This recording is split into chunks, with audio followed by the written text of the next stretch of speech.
کوفہ کوفہ، اس نام کا آہنگ کتنا ناخوشگوار ہے اور اپنے ساتھ رنج و غم کا کتنا بھاری بوجھ لے کر آتا ہے۔ کوفے کے رنج و غم کیا کم تھے کہ علی کو زہرا، حسن اور حسین کا غم بھی دیکھنا پڑا۔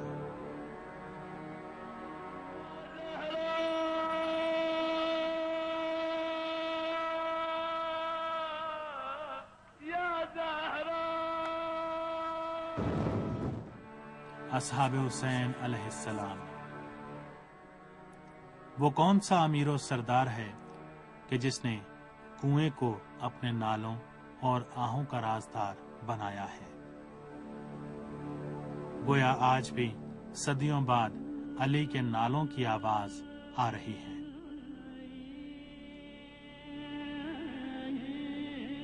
وہ کوفے کے لوگوں سے کہہ رہے ہیں، یا اشباہ الرجال ولا رجال، اے مردوں سے شباہت رکھنے والو، تم مرد نہیں ہو، خدا تمہیں موت دے کہ تم نے میرے دل کو بہت ٹھیس پہنچائی ہے۔ جب میں نے تمہیں موسم گرما میں جنگ کے لیے بلایا تو تم نے کہا کہ اب کھجوریں پک چکی ہیں، اور جب سردیوں میں بلایا تو تم نے کہا کہ ابھی ٹھہر جائیے، سردی کی شدت کچھ کم ہو جائے۔ تم گرمی اور سردی سے اس طرح بچتے ہو تو دشمن کی تلوار کا کیسے مقابلہ کرو گے؟ ہاں، علی کوفہ کے لوگوں کو اچھی طرح پہچانتے تھے، اور امام حسین بھی، لیکن امام کو حجت صادر کرنے کی اجازت نہیں تھی۔ کس طرح ہزاروں خطوط کو نظر انداز کیا جا سکتا ہے؟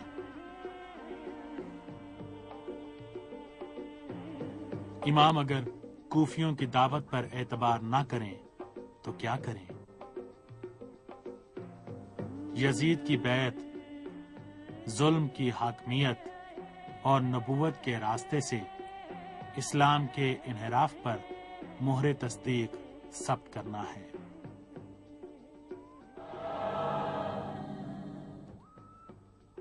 عابس ابن شبیب شاکری اور شوذب۔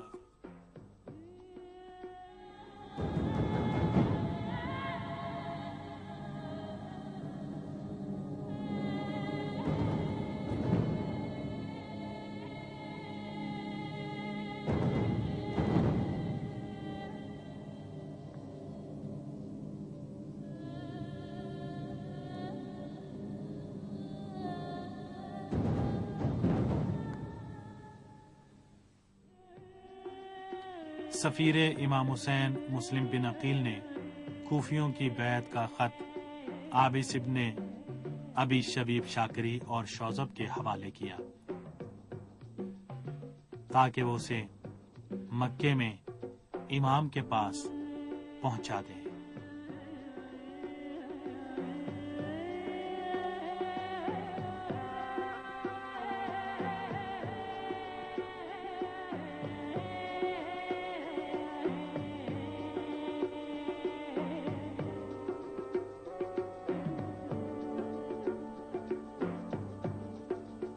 عابس نے اپنے ساتھی شوذب کے ہمراہ کوفیوں کی بیعت کا خط مکے میں امام حسین کی خدمت میں پہنچا دیا اور پھر وہاں سے امام کے اصحاب کے ساتھ کربلا آئے۔